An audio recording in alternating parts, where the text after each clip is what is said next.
Hey everybody, how's it going? Welcome to another Friday episode 112 of Heavy Metallurgy. Alan, Hey, Marty. How we doing tonight? good. How are you? Doing all right. Doing all right. Computer's being a little glitchy tonight, so apologies to folks in the chat if I'm off by half a step. Working on it here. Hopefully, we'll get everything up and running at full speed very quickly. Yeah.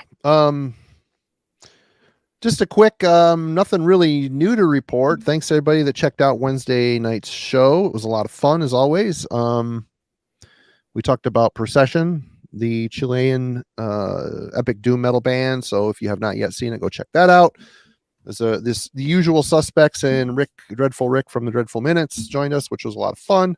Also, we've got I'm going to be a pain in everybody's butt about these t-shirts, new ones. Mark Riddick from Riddick Art designed this, as you all know, and donated it to the channel. Thank you so much, Mr. Riddick. The back says Pestilence Streams Eternal. There are also hoodies, which I'm wearing one now. Long sleeves, some white long sleeves as well, for those of you that like showing off your ketchup and chili stains like I do. Link in the description. Please go check it out and buy yourself a shirt. It helps support the channel. Yes. So, Alan, why are we here today? Well, we're going to talk about one of the sort of legendary American metal labels that were there at the very beginning of things. We've covered a lot of different labels in the past, but we've never touched on this one. And our guest tonight brought it up to us. It's a label she knows a lot about, has a lot of long-term personal connections with the folks behind the scenes. So she is absolutely the perfect person to bring on to talk about Megaforce Records. Legendary label and a legendary writer. So let's get her on here right now. Indeed, let's do. Sue Verica, good to see you. Sue, how's it going? Hey, good. Thanks for having me on. Is it Verica or Verica? Bring up such a cool topic. My brain is having a heart. I'm used to Knowles, so forgive me for the brain fart. It's Verica, right? Verica. Mm-hmm. Okay, right on. Cool. So thank you for bringing this topic up and joining us again. It's great to see you. Good to see you both. So, Megaforce Records. Wow, I mean, it's one of the classic, amazing labels that really started the whole underground metal movement when you think about it. Mm-hmm. So my first connection with Megaforce was when it all first began.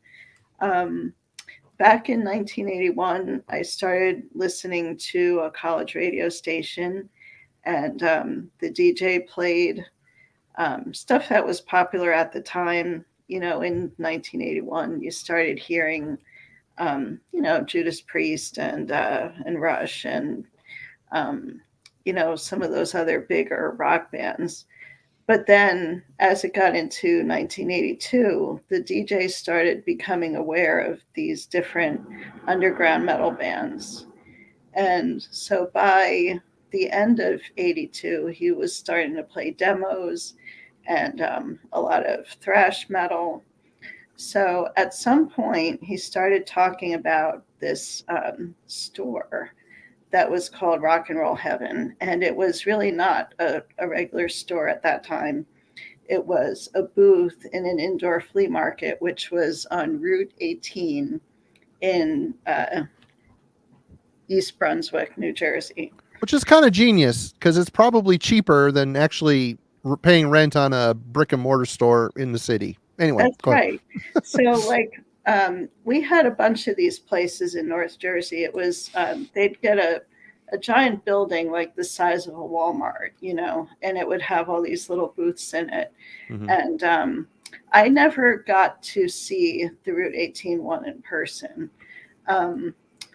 but there were just great things happening there. So the rumor has it, and this story has become legend, that a guy that used to go into the booth there became friends with Johnny Z and Marcia.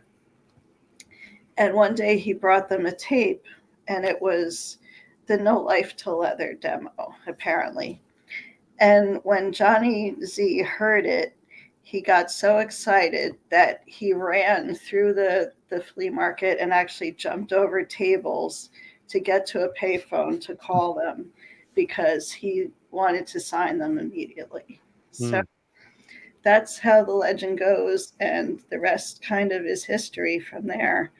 Because the band he financed them to come out to the New Jersey, New York area to record. And yeah, there's the cover of Johnny's book, which was called Heavy Tales, which he fortunately put out before he passed away. So we'll talk a little bit more about that. But yeah, I mean, it all started with Metallica as far as the label is concerned. So from there, things just took off. Right place at the right time. Mm-hmm. And, you know, say what you want about label people, but to have the guts and to reach out to a band and you give them money, essentially, bring them out east. Mm-hmm. Did he basically put them in a van and they came out east? They played shows, they hung out with the local scene people and hung out at the store, played a bunch of shows, and he Right. nurtured that band, gave them a start, and a lot of others as well. That's right. Now, one of the things that happened while they were out here was that the band got so fed up with Dave Mustaine that they actually asked Johnny to fire him. So they made him do the dirty work. So he had to go and tell Dave, "You're out." And he gave him a bus ticket back to, LA, and that was the end of that. So Right. Yikes. Awkward. Awkward. Yeah. Yeah. Which he's still crying about today, which is a bummer. Yeah. It is. Yeah. One question about Johnny's kind of early years. It seems like, he was obviously already kind of, connected to the metal scene quite a bit. He was aware of all the British stuff going on. Do you know how he got, into that in, before, Metallica? What got him so connected to, what was happening on the other side of the pond in heavy metal? It was through the store, because he would get these imports to sell at the booth. And then I think the kids and the guys who would come in would tell him about things that they had heard about through tape trading and so forth. So he had his ear to the ground in that way, because in North Jersey, we had a really connected underground. And there was this group that ended up being called the Old Bridge Metal Militia. And they were just a group of friends that became friends with Johnny and became the real supporters of Metallica in those early days. They even thanked them on their albums and all that stuff. So that was sort of their support system while they were out here. Okay. So Johnny didn't really have any sort of aspirations of starting a record label per se, but it was Metallica that got the idea flowing. That's right. Yeah, because prior to having the booth, Johnny worked on Wall Street. So he was a finance guy. And it really, probably if it wasn't for Metallica, he never would have done a label. So it was all just very serendipitous. It was like this destiny thing. Right. And it wasn't. Go ahead, Alan. Oh, I was going to say, I remember one interview that, John mentioned, trying to make sure that I get it straight. He did take, the Metallica demos and shopped them around to different, A&R guys and labels, trying to help, just get them onto a label. And, part of the reason he started the own label, nobody else wanted them. He couldn't get he couldn't get any serious deal for the band. And so he eventually, had to go home and say, so what, honey, what if I just had to start my own label to put this out on, which he was a bit dubious about at first. They took out a second mortgage on their house to finance it, which wow, got to give Marshall a lot of credit too. They had young kids and they just went for it. But that's how clear their vision was with this band, because when you think about it, they had already put out the Hit the Lights track on the Metal Blade compilation, but Brian Slagle wasn't interested. He just didn't have the same vision there. So, and if you think about it, I mean, the early Metallica was very influenced by new wave of British heavy metal and punk, but was something a bit new and different. It was, I mean, is it really that outside the lines? I don't know, but there's just a level of aggression there that I don't think had really been kicking around that much in the underground. You know, you had Venom and stuff like that, which obviously was a big influence for Metallica, but they weren't, you know, the speed and the, I don't know, it was just a different type of ball game.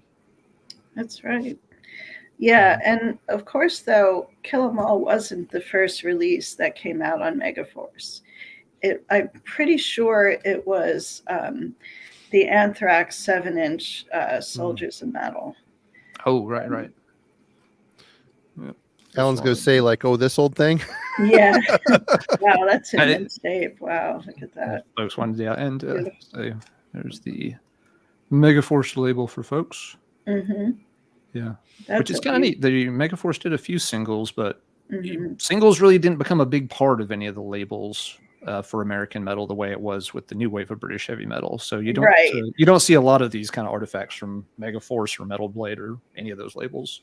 Right. I think that's because they mostly ended up putting out full-length albums, whereas some of those new wave of British heavy metal bands never did. Yep. So that was one distinguishing thing. But some other early releases were the Merciful Fate, what they called the Black on Black single, which I used to have a copy of. Oh, beautiful. But it was too hot in my car and it melted. Oh, no. Oh, oh, that's sad. Yeah, Yep. this is the Black Masses and Black Funeral. Yep. And then they also did the Venom one. John, what was on that one? Die Hard and Acid Queen. Okay, yeah. Yeah, I used to have that one, but I don't have that one to show. I had to give it up in a trade many years ago to get something else. So there you go. Right. Yeah, I think on eBay and all those go for about $150 now. So yeah, they've gotten a bit pricey over time. Oh yeah, because they were limited, you know. Yep. So, yeah. I don't think they ever did an Immortals of Metal 3, did they? Nothing jumps to mind. Maybe I'm forgetting something. No, I think that was it. Just those two. Yeah. Yeah. I remember, collecting, back in the 90s and thinking, oh, this is so cool. I'm going to get the whole set. And then there were two, and I couldn't find a third one. I'm like, well, what's going on here? Maybe I have the whole set. So yeah. Want me to pull up another picture, Sue? Yeah, sure. Bear with me here. Oops, that's the wrong button.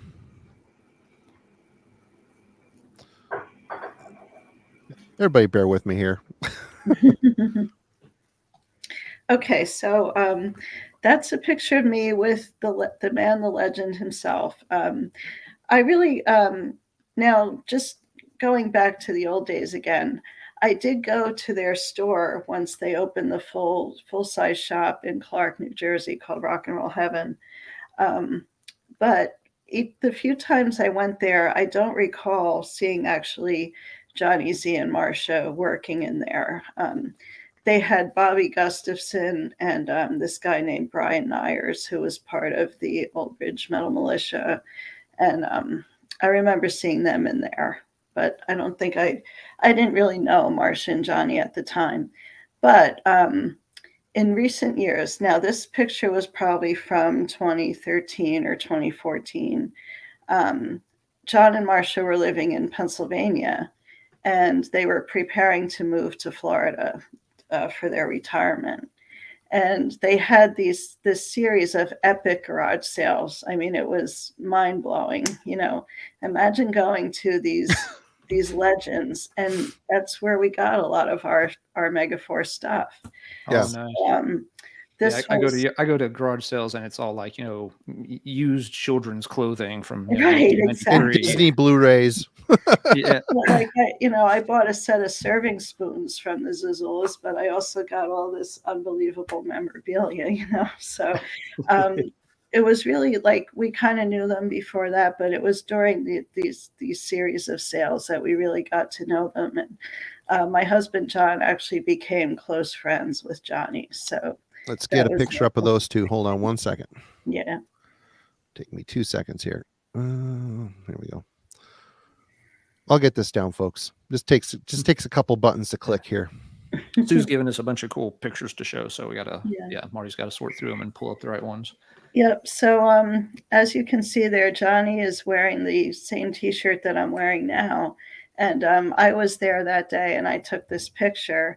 And so I was wearing the shirt the same time as Johnny, and I'm walking up the driveway, and Johnny goes, "Hey, you're wearing the colors." Hell yeah. So that was just great. And they were just like so nice, but it was kind of like the Osbournes when you would have John and Marcia interacting. They were, kind of loud and using a lot of curse words and yelling at the dogs and stuff. It was just a circus. It was hilarious. All right, let's get another picture up here. Oh, there's actually something I'm going to show. Go for it. On the camera. So back when I was a kid, I was like 13, January 1983. I started getting this Rock and Roll Heaven newsletter, which Marcia used to type up by hand. So this one, it's dated January 6, 1983. And it's all typed up here. And it's talking about... as many of you have already heard, the Ultimate Metallic Spectacular will be taking place at the Paramount Theater in Staten Island on January 28th and January 30th. So it was, a show with a bunch of bands. It sounds like they were going to have Manowar. I'm not sure if this show ever actually took place, but they would write about things like that and like new releases coming into the store. So I saved all of these issues that I got from them. Nice. And I ended up having Marcia sign it. And she said, "Thanks for keeping these. It means a lot."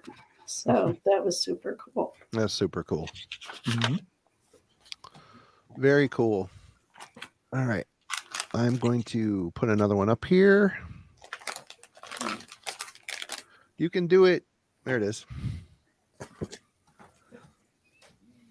Okay, so that's John and Johnny, and what my husband is leaning on there is a flight case that actually belonged to Lars Ulrich, and Lars brought that case over with him from San Francisco when they came out here to be with the Zazulas. So Johnny actually signed a certificate of authenticity that belonged to Lars. And that was a pretty cool piece. Yeah. Very cool. Wow. Mm-hmm. Unfortunately, it didn't say Metallica on it. It apparently, Lars had bought it secondhand from a reggae guy, and his name was on it. So we looked it up and we found information about that guy who was a musician out in San Francisco. Right on. Oh yeah, I just happen to have Lars Ulrich's old luggage sitting around at the garage sale. And Johnny's like, "Yeah, don't tell Lars about that." I'm like, "Oh yeah, we've got him on speed dial." Yeah. Yeah, Got another one coming here. I'm guessing he's upgraded his luggage by now, so he's probably good. Yeah. Yeah, this is my favorite picture because, as I said, they really became good friends, and just the affection that I see on Johnny's face there really means a lot to us. And that jacket that John is wearing is this jacket right over here, which I'll show on the camera after. And it was Johnny Z's jacket, and he's wearing it on the cover of the book. So it's just really special to have that, and that's something that we'll keep forever. All right, let you find the jacket while I dig up another pic here. It is right here. Hold on, let me get you blown up. There we go. Yep. And it has the New York hardcore symbol on the front. Mm-hmm. And these were Johnny's pins. One is Fishbone, and the other is Anthrax, I Am the Law. Oh, the same pins are on it still too, huh? Wow. Yeah. Wow. Yeah. All right, let's go to this one if I can get it going. Window. Okay, so this gentleman, his name is Art Ring. And Art was one of the road crew, or like the head road crew guy for Anthrax and for other Megaforce bands. He's one of Johnny's closest friends. And he was actually there on during the tragedy with Cliff Burton. So he was in the van with Anthrax, and they got to the show. They made it to the destination where they were supposed to play in Sweden. And they're like waiting and waiting. They didn't know what happened. So eventually they found out what had happened. And of course, they were so devastated. It was just a horrific thing. But hearing him tell the story was really moving. And I recently watched a documentary on YouTube. There, I think it was Kirk talking about it. When he crawled out of the bus, he was like kind of next to Cliff, who was under the bus, and I just can't believe what those guys went through. Just being that young, undeveloped mind. One of your brothers in the brotherhood gets killed like that. I mean, how do you deal with it? I mean, you drink, and that's what they did. Yeah, and they actually put, they had a banner, the Master of Puppets banner, like a backdrop thing that they put over Cliff's body. So, wow. Yeah, just kind of scary to think about it. Yep. Yeah. Life is short and it's fragile. Okay, let's do this here. But something much lighter about Art is that the Anthrax song Caught in a Mosh was written for Art because he actually coined that term. He was at one of their shows and he actually literally got caught in a mosh. That's hilarious. Song about it. Okay, so this is my Anthrax jacket. This belonged to Marcia, and I still have it. I wear it all the time. And the funny thing about this one is that there's a empty cigarette box in the pocket that was Marcia's, and this is probably what contributed to her untimely death. But sure, I had to keep it in there because it was hers. Wow, that's amazing. Yeah. Okay, that's through the top layer of personal. Now you want to get into some memorabilia stuff. Sure. All right. I don't know if these are not really in any order, so I'm just going to kind of go. Yeah, oops, I forgot to close out this picture. Hold on one second, everybody. There's that. Okay. There's a lot of button clicking here. We'll get this. There's probably a better way to do this. Okay, here we go. Okay, so this was a ticket that was issued but never used for the very first Raven and Metallica Kill 'Em All for One tour date. So it was at a club that was right near where they lived at the time. So that is an artifact that's like priceless at this point. Wow. Yeah, definitely. Okay. Yeah. Now, so did John was already working with Venom and Raven when he was getting in touch with Metallica. Am I right on the timeline? I'm a little fuzzy on that. I'm not quite sure, but the first shows were done with Raven and Anvil and so forth.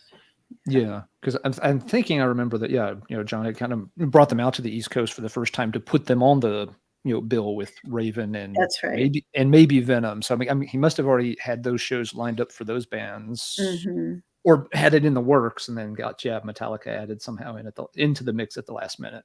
Right. Yeah, but yeah, that had to be pretty cool for a young Lars, some guy from New Jersey calls him on the phone. I was like, "Hey, how would you like to come play for open for Raven and Venom on the other side of the country in a few weeks?" Right. Okay, so the notebooks that you see at the bottom of the picture are from when they were focused on managing these bands. So they would be out on tour and they would have these itinerary books. And like Ministry, for example, is a band that would never recorded on Megaforce, but John and Marcia managed them through Craze Management. So you can see on there, like it says Lollapalooza and probably some other dates or whatever. And I would look through these books and there was like really interesting stuff in there. Also shown in the picture, it's like this folder that says your Megaforce package that they would give out, like a press kit. There's some more tickets in there. There's some press releases. I'm not sure what the Iron Maiden thing is. But yeah, we like the Zazulas gave us a lot of this stuff and some we purchased, you know, but like this stuff to them was trash. They didn't care about it, you know, because it was just everyday stuff to them. You know? Sure. Yeah. It was probably, I mean, this was a tool essentially. I mean, they probably didn't see it as very collectible. It's just a means to an end, essentially. Yeah, like at one of the yard sales, they were putting stuff in the trash, and people at the sale were like digging through the trash to get stuff because, you know, like I say, it was special to us, but not to them. So. Yeah, it's like, oh yeah, 5 more copies of the this promo folder we handed out 30 years ago. Yeah, to most people that just goes in the dump. Yep. Okay, preset, share screen.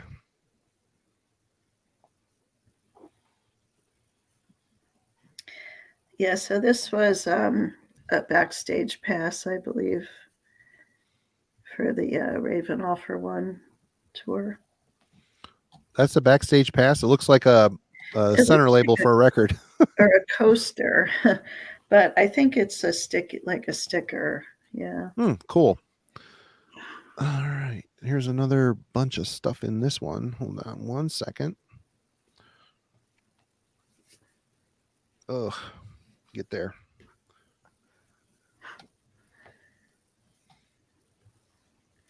Okay, so we have this Exciter press kit. It's got all of the elements in it. It's a thick kit that they were doing. The interesting thing about Exciter, as far as Megaforce goes, is that like Johnny put out the record, but he was not a fan of Exciter. He thought they were like too raw or something. Really? Huh. So interesting. Of course, Anthrax was probably their longest running band on the label and on their management company. So they had a very close relationship for a really long time. So that was a super important band for Megaforce. Then they did work with Riot. Riot played at some of the shows that they put on.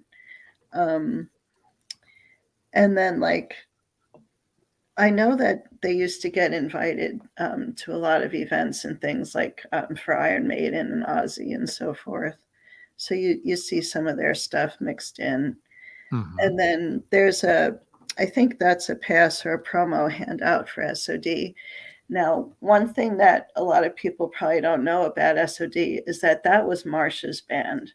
She signed them and she really supported them. So considering their, humorous lyrics and all that, it's kind of surprising that a woman would be behind that, but Marcia was all for it. That's cool. Well, different times. I mean, can you imagine if Speak English or Die came out today? I mean, it would be instantly, it couldn't. It'd be instantly panned as racist and, it would be canceled before it even existed. So Yep. And the fact that all the guys working in that band were established in other acts, it would have ruined their careers too. So it's like, I don't know. It's times have changed. Let's see here. Well, I mean, bands did deal with that stuff back then though too. I mean, this was, PMRC years. Let's not forget. Yeah. Yeah, SOD may have been too small to have ever gotten on, Tipper's radar, but other, metal musicians, even in that, part of the country with, Twisted Sister in New York and stuff. They were definitely feeling the same kind of heat. They were. All right. Yeah, so that was a CD that was handed out to VIPs, and Johnny was invited to this Aussie reception event. So that's pretty cool. It says Aussie rules. It's like carved into it. Yeah.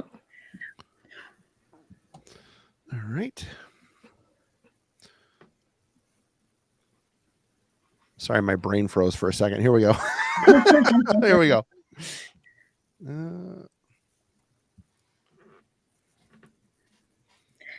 That is a page from a book. I can't remember exactly what that is, but what you see in the picture is the Megaforce Records staff. So there was Metal Maria, who famously worked for Johnny for a long time as a publicist and an A&R person. And next to her is Eddie Trunk. So I was shocked when I saw this. I did not know Eddie Trunk worked for Johnny and Marcia. Yeah. It's odd to me because I listen to he's so into the whole hair metal glam stuff, which I don't know. Well, the two main bands that Eddie brought to Megaforce were Frehley's Comet and a band called Prophet, which was like a glammy band and fell on their faces. But they did pretty good with Ace Frehley, so that was a good thing for the label. And Eddie worked there for several years. He became a VP, but he has some really funny stories about it. And he ended up getting fired eventually for whatever reason. But on the day that Johnny fired him, Eddie had just gotten his wisdom teeth taken out. So he's like, you're trying to fire me? Yep. So that was a really funny story. But yeah, that was their team at the time. And that wooden sign used to be at the store. Tell you what, that I Am the Law giant Judge Dredd poster, Anthrax in the background, is killer. That's an awesome poster. Yeah. Yep. That would be an awesome one to have hanging around somewhere. There we go.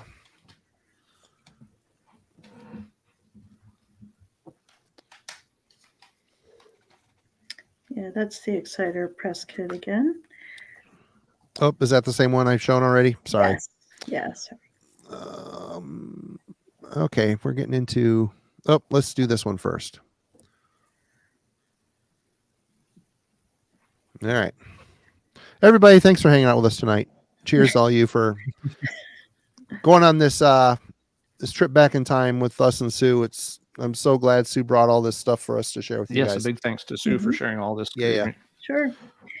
So this is a wall in my house. It's a tribute to Megaforce, Metallica, and the Zizulas. On the top there, we have a Master of Puppets gold record that was issued to Megaforce Records from WEA, which was the Canadian distribution for Master of Puppets, and it is a real gold record. It's the real deal. Wow. So, Cool. that is probably our most prized possession right now. That is pretty cool. Oh yeah, and there's actually pictures in magazines of Johnny in his office with that right behind him. So it's really special. Then underneath that is an original Kill 'Em All with John and Marcia's signatures on it. And then we have the two tickets. One is for the very first Kill 'Em All for one show, and one is for the very last one on that tour. Oh, neat. Very cool. Yeah. All right. And then another funny thing about the Zizulas, which a lot of people probably don't know, is that they were major Disney fanatics. Nice. They were as passionate about Disney as they were about music and metal and all.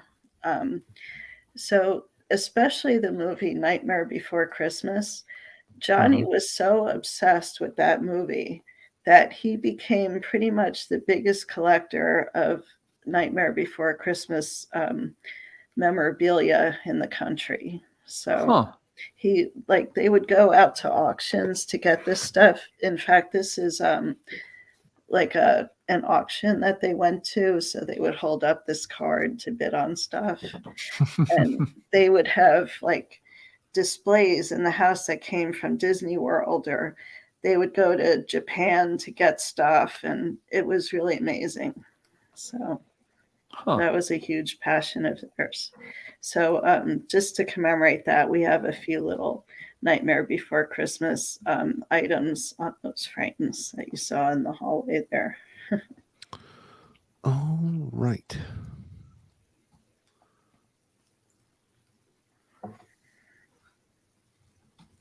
Now, I hadn't seen this.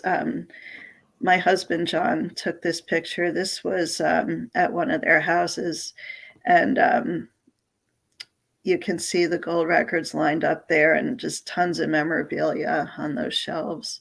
Mm-hmm. So they had quite an impressive home. I see the Psalm 69 record or CD in the back there. He managed them during their ultimate peak, apparently. Yes, that's right. Yeah, and he said Al Jorgensen was probably the craziest person he ever had to work with. So I bet. I can only imagine that. Yep. I read Al's book, and it was it's hard to believe that that's all real, but why would he lie, right? That's right. Okay. Last picture that Sue sent us is this one here. Got to be a story behind this one. Oh, yeah, that was in their backyard at the house in Pennsylvania. So I don't know if it was Disney related, but it was just it was like as big as the house, pretty much. It was so tall and everything. But that just represents that other side of them that they loved, kind of childlike things and fantasy things and all that. So that was pretty cool. Makes me wonder if it was actually something from Disney, from the Alice in Wonderland. Yes, probably. Yeah. Yeah. I also wanted to talk about something that happened last year, a few months after Johnny passed away. A show was organized by his daughters, and they ended up having Metallica play at the Hard Rock in Seminole, Florida, or Hollywood, Florida. And it was a special show. If you're familiar with that venue, it only holds like 6,000 or 7,000 people. And it was done as a tribute to John and Marcia. And for John's birthday, I got him a ticket for the show, and he went down there and stayed with a friend. And it was just a really, really special moment, because while Metallica were playing, they would, talk about the Zazulas, and they were showing all these pictures on the screens and everything. And they only played songs from their first two albums, which had come out in Megaforce. And, James was still singing in his goofy way that he does now. But it was like, I heard some clips of the performance, and it was great to hear them playing the old stuff. It really was. And supposedly Kirk Hammett said that it was his favorite show that they ever played. So really amazing. Yeah. That's pretty amazing, because they're still a really good live band.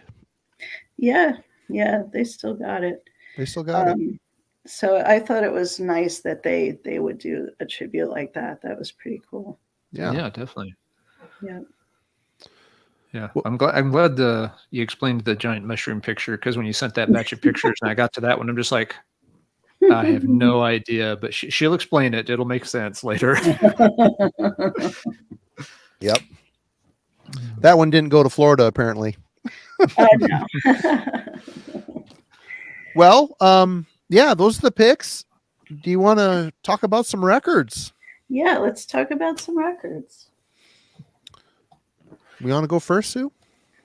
We'll just kind of go around in a circle one at a time, I guess, if you want, or one or two, or however you want to swing it. Okay.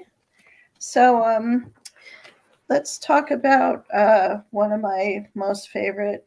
I guess like we're not like ranking them, but this is definitely in my top 10.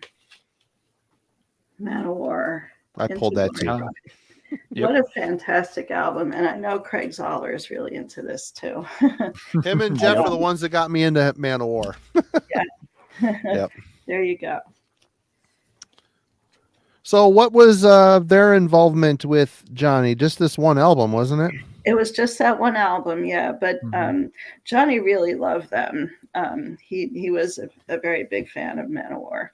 So I don't know what happened on the business side of things, why they didn't continue to work together. But that, like, I thought the first 5 Man of War albums were just amazing, and that I think that one is my number 1 favorite. So. Oh, nice.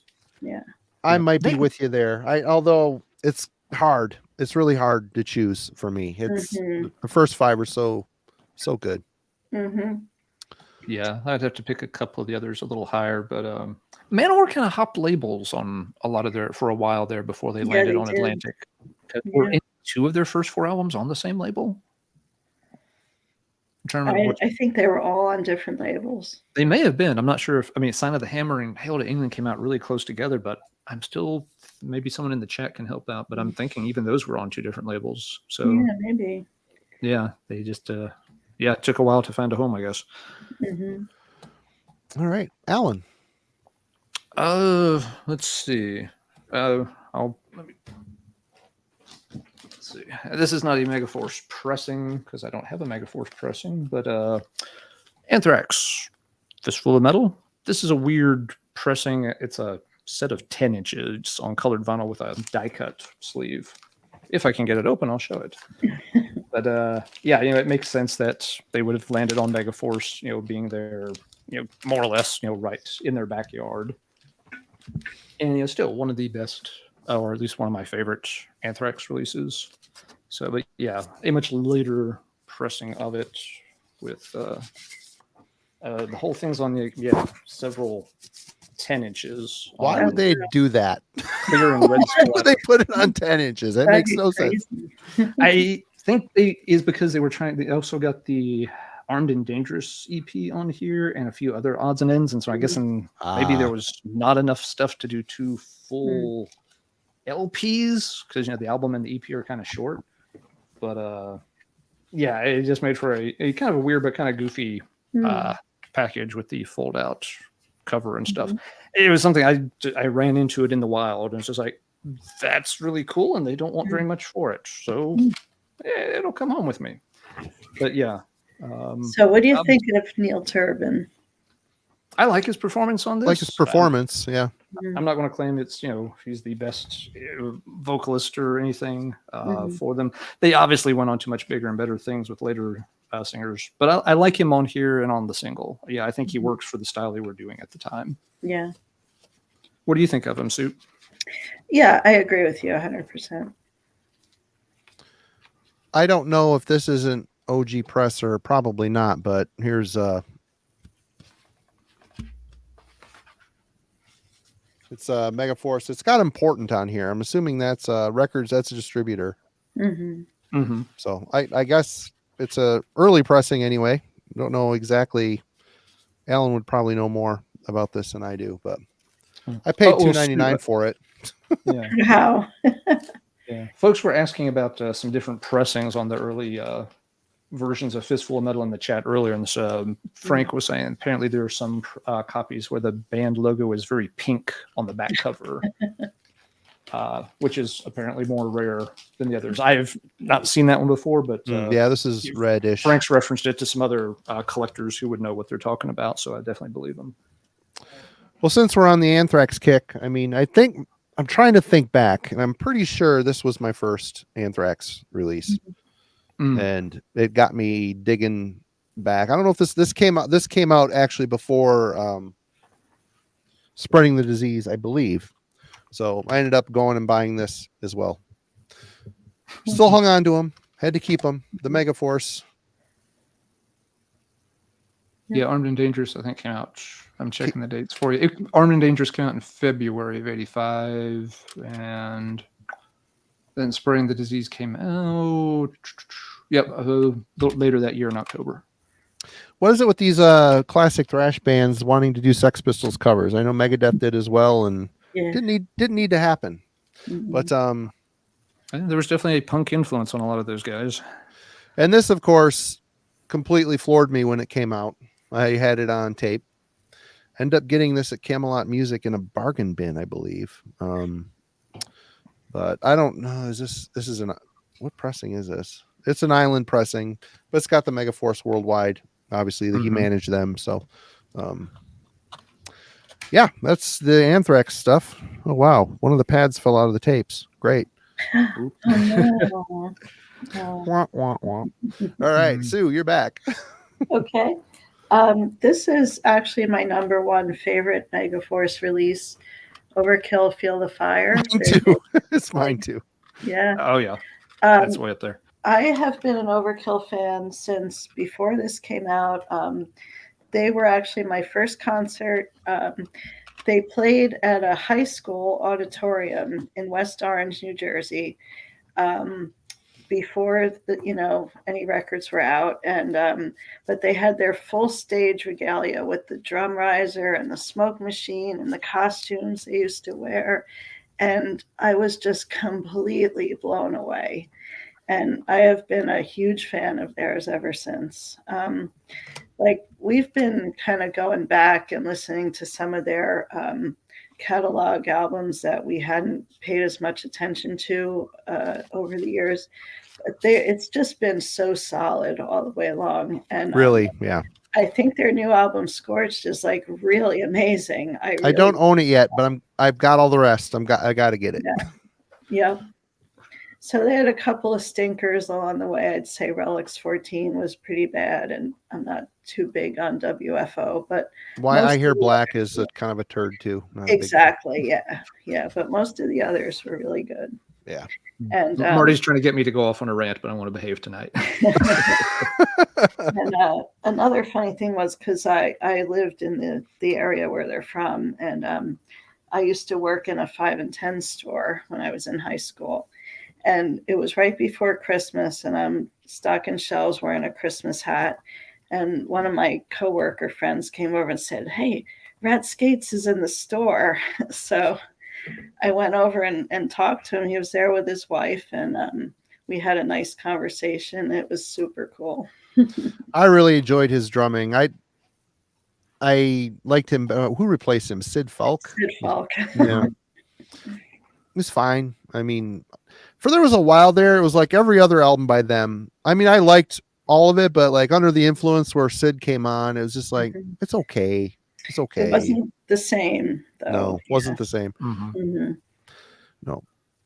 And since you've shown, I'm just going to, Alan will show. This is my favorite Megaforce release for sure. I love this album.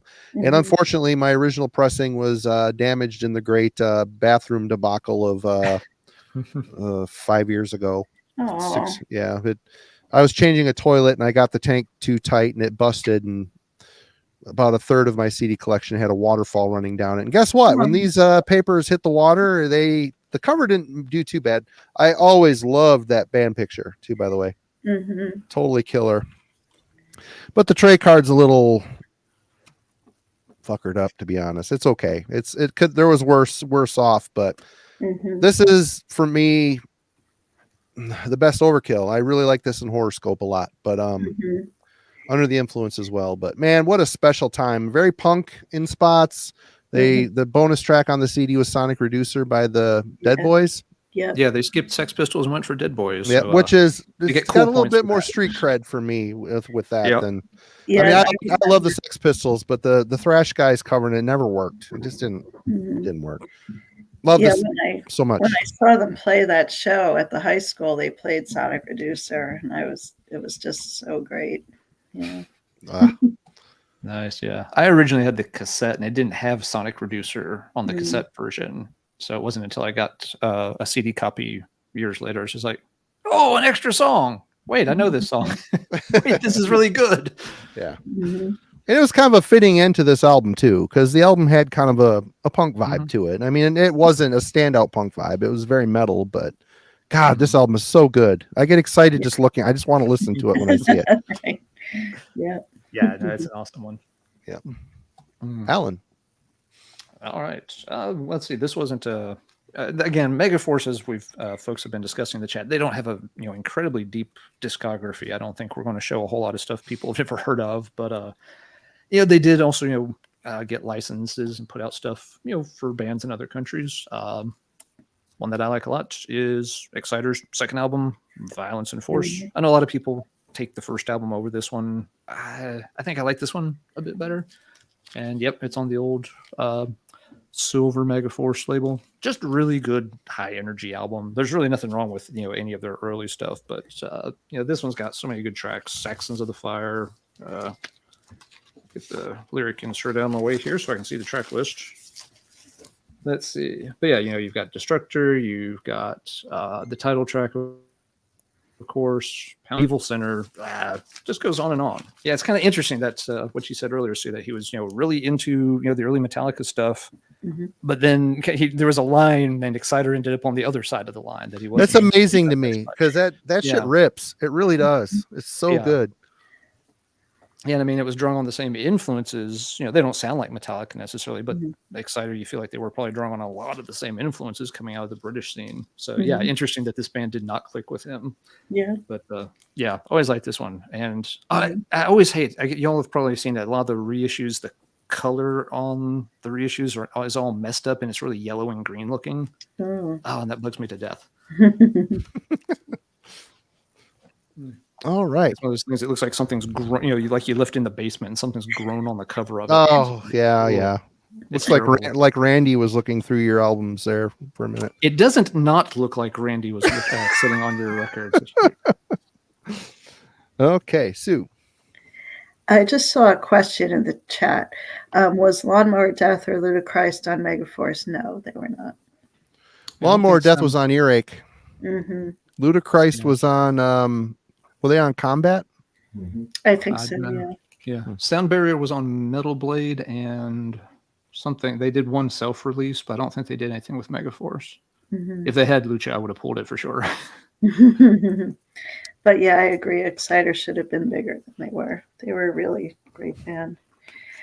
Okay, so here is, of course, SOD, which we talked about a little bit already. On the back here, they have a collage of pictures of friends and all of theirs. Shown here is Scott Ian's wife at the time, Margie.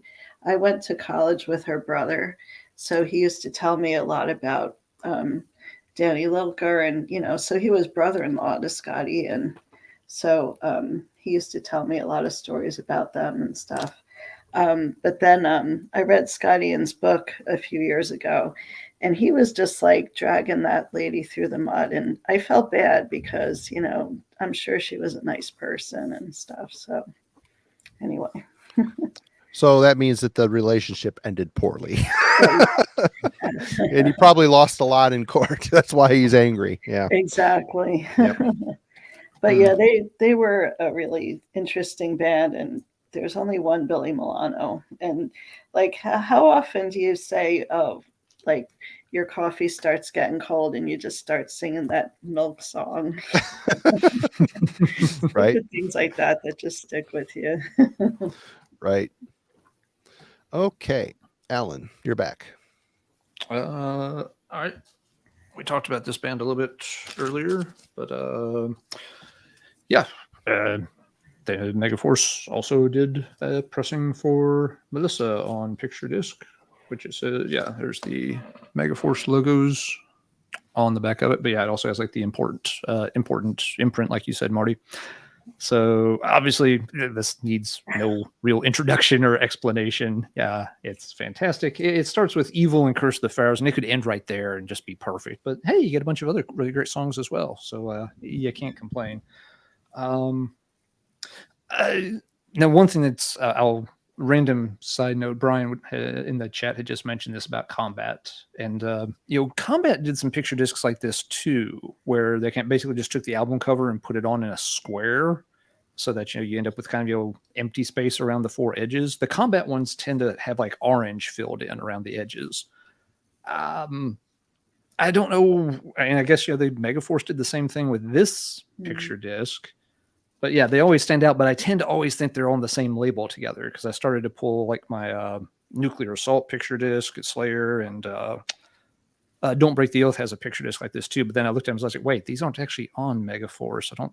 And then double checked, like, I don't think Megaforce had anything to do with these, but it's the same style of picture disc, which of course is different. Usually they want the art to fill up the whole disc on them. So these have always stood out to me when I've seen them, just because they're a little quirky looking. I know some folks aren't into picture discs. I'm a sick little monkey. I have to have these things sometimes. And I always like these where it's got, the kind of square cut out jammed into a circle. You can fit a square peg into a round hole, it turns out. Just you do end up with some wasted space. You've been thinking about that one all day, haven't you? Nope. I'm actually making it up on the fly. The only thing I will point out that with this cover, and I've probably told this story once or twice before, it wasn't until I got like a really, I don't know if it was maybe when I got this picture disc, I could finally see what the heck was on this cover. Because in the past, I only had it like on a little cassette, and I never could quite figure out that it was supposed to be like, the skull with like, red fire or light or whatever streaming out of it. This to me, always working in a paleontology lab, these always look like two long bones, and then this also looked like a long bone. So to me, it always looked like maybe they had like some kind of weird demonic bones laid out like on like some kind of altar or something, but I couldn't figure out why you had this black line cutting through. Like, is it like tied down to the altar or something? I came up with so many weird ass explanations for what was happening in this art before I finally got to see a really good big picture of it. So it's like, oh, what's the line from the Kevin Smith movie? Oh, now I can see the sailboat finally. Yeah, it's a skull with fire and lasers or something coming out of it. So always bugged me. Was Mindfunk on Megaforce? Yes. Do you have any dirt on Mindfunk? Mike is the only remaining soldier in the entire world that gave a crap about that band. Yeah. I think they really, Megaforce believed in them. They put a lot of backing behind them. I think nobody knew what the heck to do at that point in the 90s with metal and everything. So Mindfunk had this like funky thing going on and all, I happened to see a showcase performance that they did in New York that I'm sure Megaforce put on. They just didn't go anywhere, just didn't click with people. Yep. Yeah.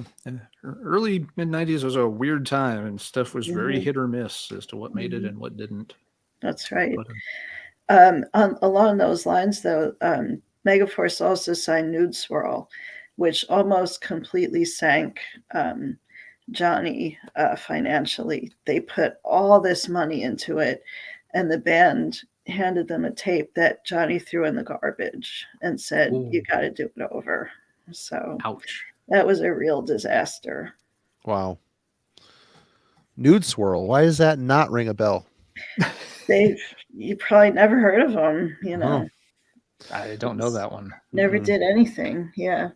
Now, there was a college station around here, up in North Jersey from Seton Hall University called WSOU.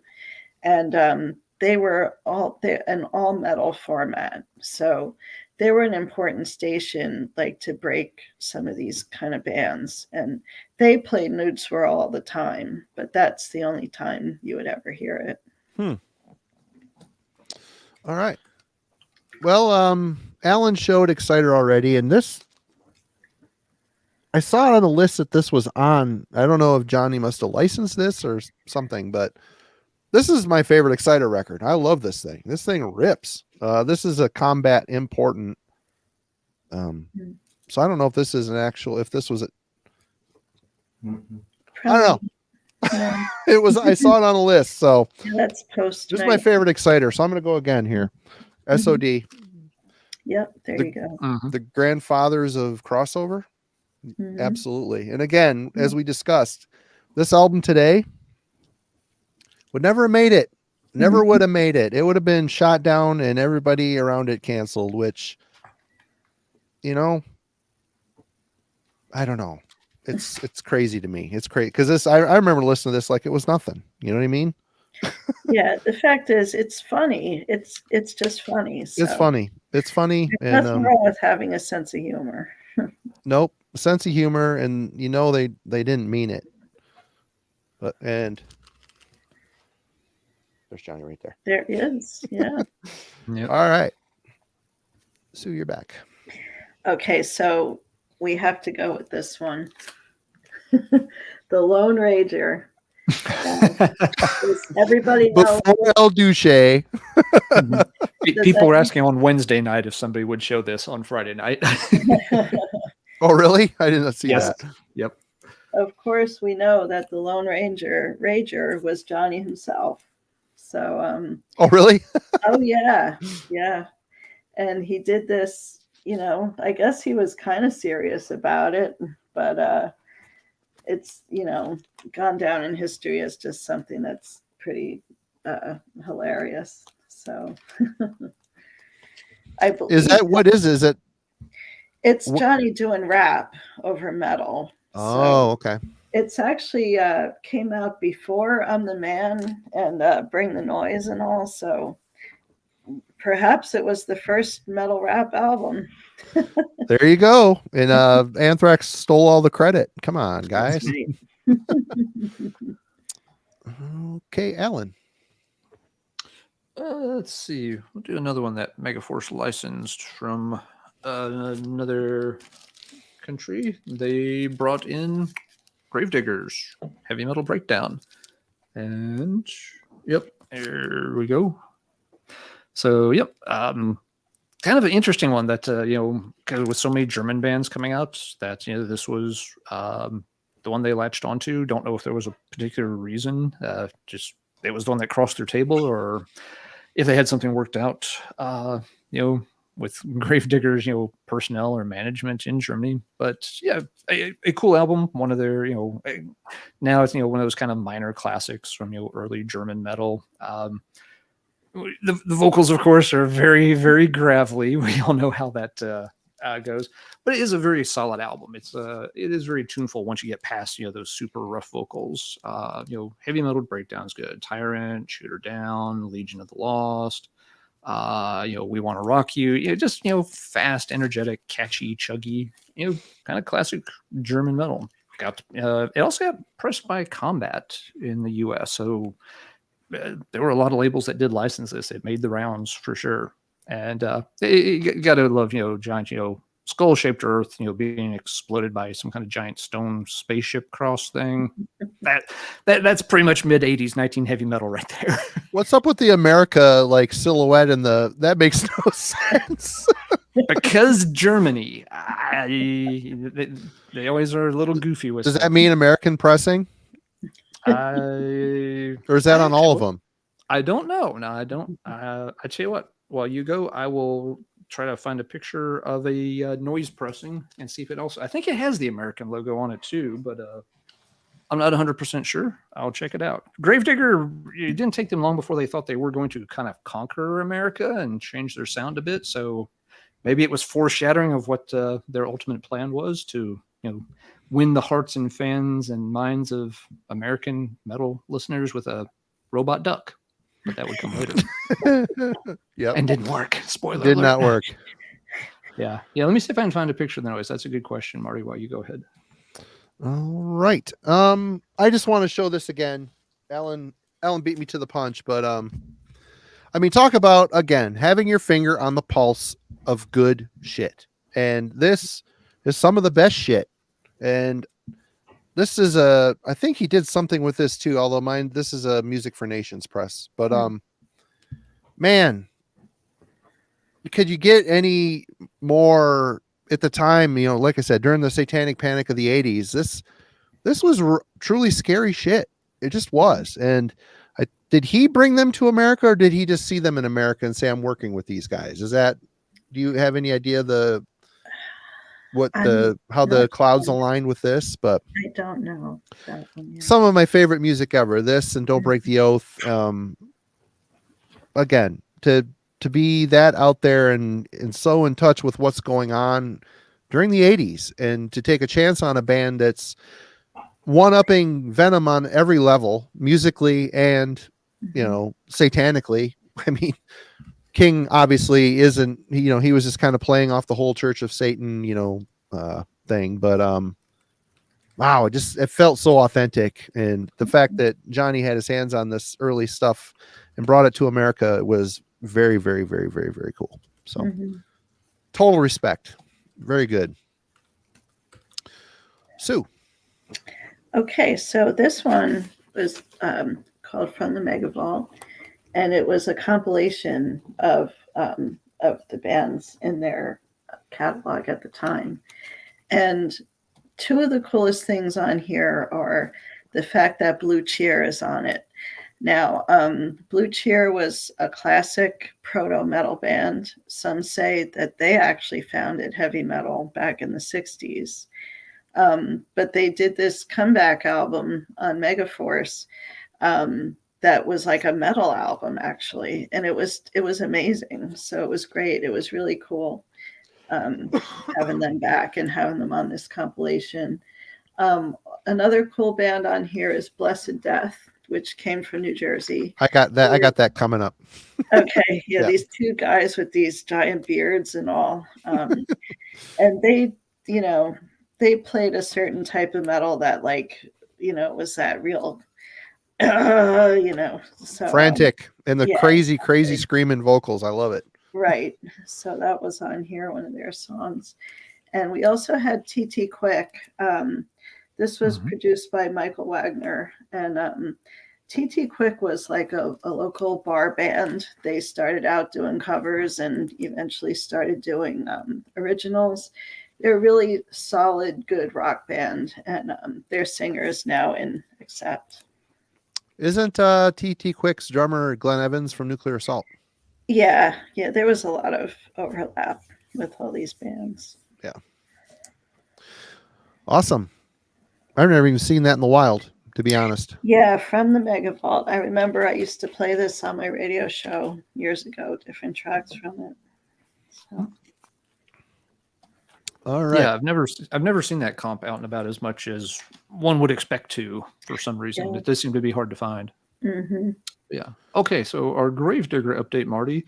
The noise copies do not have an American outline. So that's what it was. Oh, yep. okay. And neither do indicated the U.S. pressing.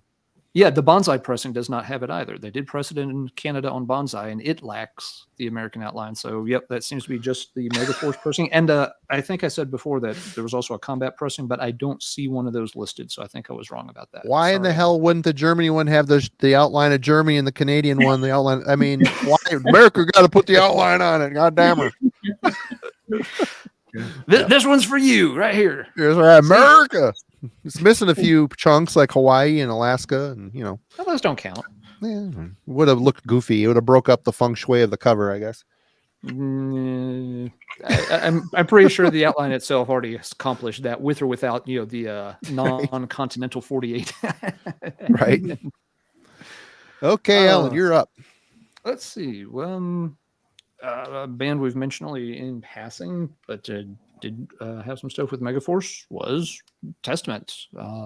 There's early, the live at Eindhoven release, which I don't have a copy of, but apparently, Megaforce, still had, their imprint on things even as late as Souls of Black. Must have been management.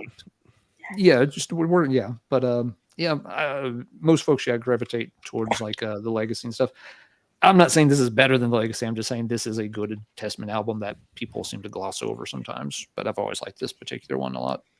But yeah, so he really did. Between Metallica and Testament, he had the Bay Area thrash covered. Between Overkill and Anthrax, he had the East Coast covered. So, like you've been saying, Marty, very much ear to the ground and picking up a lot of the very good bands. And all these bands have become legacy bands that have stuck around forever and still do pretty good albums to this day for the most part. Before I show another one here, I want to show one that is oddly enough didn't work with Megaforce. And it's really weird because you get the greater New York area. I mean, Overkill and Jersey, you got Anthrax, you got all these other bands he's working with. Mm-hmm. Even Anthrax with Lilker back in the day. Why in the hell didn't Nuclear Assault end up going Yeah. on Megaforce. I That's a mean, good question. Did they just come along a little too late? especially Glenn Evans with TT Quick. You know, Mhm. you got why. I mean, these guys ended up on Combat. Maybe Danny just wanted somebody that wasn't working with Anthrax. I don't know how it all shakes out, but it seems like this would have been another really great addition to the Megaforce lineup. Mhm. Even though, I mean, and that's another beautiful thing. We've talked about this on this channel a bunch. How that whole area out there, all the bands from the era sounded different. From Nuclear Assault didn't sound like anybody. Mhm. They sounded like a little bit of New York hardcore mixed with a really cool metal, and kicked in the ass with some speed, and like SOD. I mean, SOD has had the hardcore connection too. So it was in the blood. It was in the city. In the scene. So anyway, I thought that was things that make you go moment. Yeah. What kind of ties into something? And Sue, maybe you have some insights into this because we've been to it several times already tonight. For being a very legendary label that was very early on the scene, Megaforce did not develop a very deep roster of bands. They had excellent bands, but they weren't like Metal Blade or Noise or any of these other labels that slowly just kept expanding over time. Was it just financial? Was it did they lose interest or just have competition problems? Was there any limiting factor that kind of kept Megaforce from getting this kind of deeper and deeper stable of bands over time? Yeah, I think it might have something to do with the fact that they wanted to focus more on management of bands. And that Okay. was really time consuming. So I know they wanted to give their best to all the bands that they worked with. So I think rather than just crank out a bunch of pressings, they wanted to have that relationship with the band and really focus on them. Okay. That's my guess anyway. Okay. That would make sense if they were focusing more on the managerial side. Hmm. All right. Well, I'll take my why weren't they on as one of my picks. So I'll I'll go back to Sue here. Okay. Now, this isn't necessarily one of my picks. I'm not a big fan of this, but King's X was one of the bands that Marsha. Megaforce broke. This is a demo tape. It says King's X Finals 9/5/87. And here it says Jay-Z approved. So he signed this. And I believe it's for Gretchen Goes to Nebraska. Oh, nice. It's the final demo tape right here. So that was a band that I think Megaforce took a gamble on, and I guess it paid off. They became popular in their niche. Like, they're not the hugest band in the world, but they've had their hardcore following for many years. It wasn't King's X kind of Marsha's thing too. She was very passionate about that band and wanted him to work with them, or am I getting that sure turned about around? that. I don't know, because we have a few other tapes like this, and it has like their manager Sam something or other, his name and number on it, and it does seem like it's more that Johnny dealt with him, but I can't be certain. Right on. All right. I may actually get to go see them in a couple of weeks. They are playing in Asheville, North Carolina, and I've got kind of a trying to work it out with a buddy to go check them out. Not a huge fan. I don't mind them, but never got into them. But he's really into them, and it's like, oh, the tickets are actually really cheap. So I was like, yeah, sure, we can go hang out and do that if schedules will line up. Hard to believe Doug is actually over 70 now. It's insane. It's Mhm. insane. All right, Alan. I'm kind of glad you said that though, because I literally would have probably gone to the show still expecting him to look like he did in like 1997 or something, and then that would have just ended poorly for me. He kind of still does. I mean, he's always been tall and skinny. Yeah. He's just sans mohawk. Yeah. But Faux yeah, hawk wait. or- Hopefully, I'm hoping I can get that to work out. So yeah, my friend Dave's always been a huge King's X fan, but he's never gotten to see them live. He's always missed them every time they've been nearby. So we're trying to get this one to work out.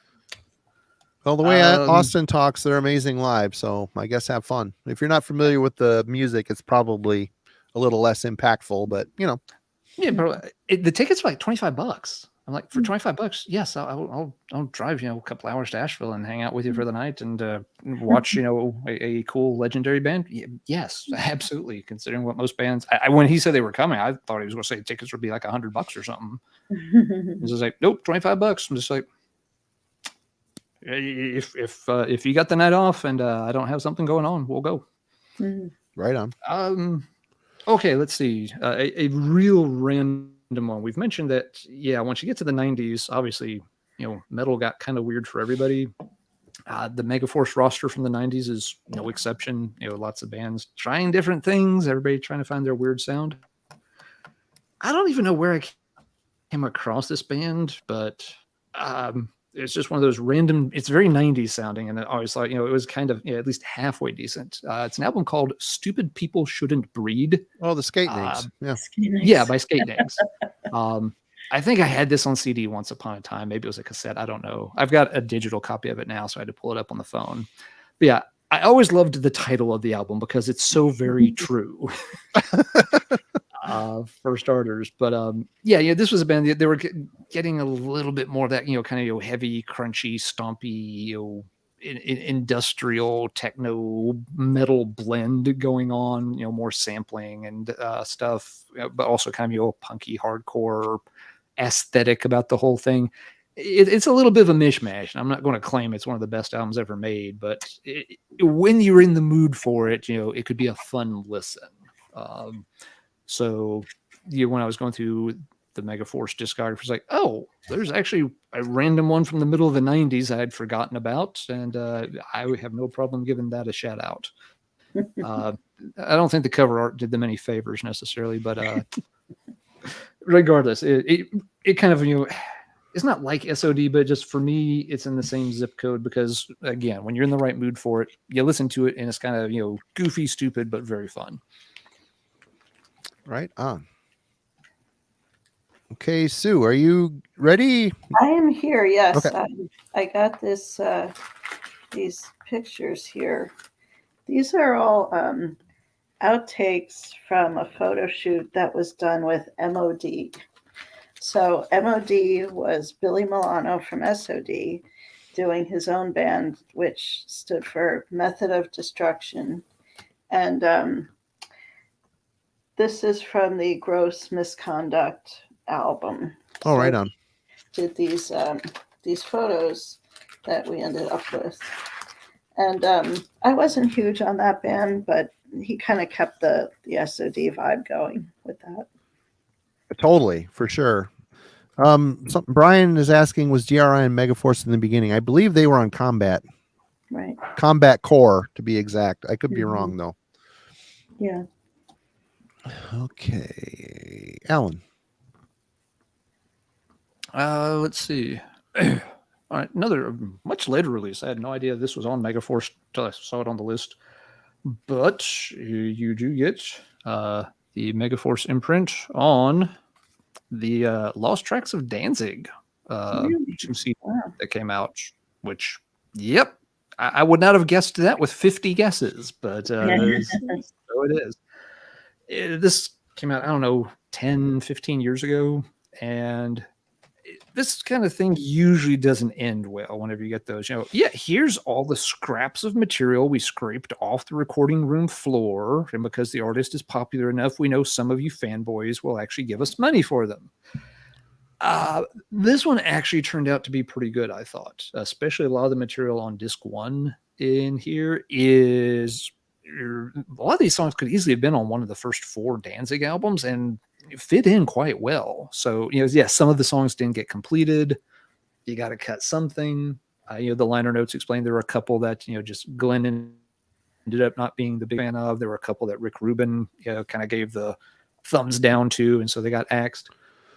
But for leftover tracks, there's actually a lot of decent stuff on here. So if you're a Danzig fan and you just never checked this out, because like me, you kind of figured it would just be, a bunch of junk, it's actually worth checking out. I haven't played it in a long time, but I was always impressed, especially the first disc. The second disc, if I remember right, gets a little more hit or miss, but the first disc, a lot of those songs are album worthy if they had been cleaned up a little bit. I won't open this up. One of Glenn's comics is and the inside cover. And this is a family-friendly show, so we Is it? that.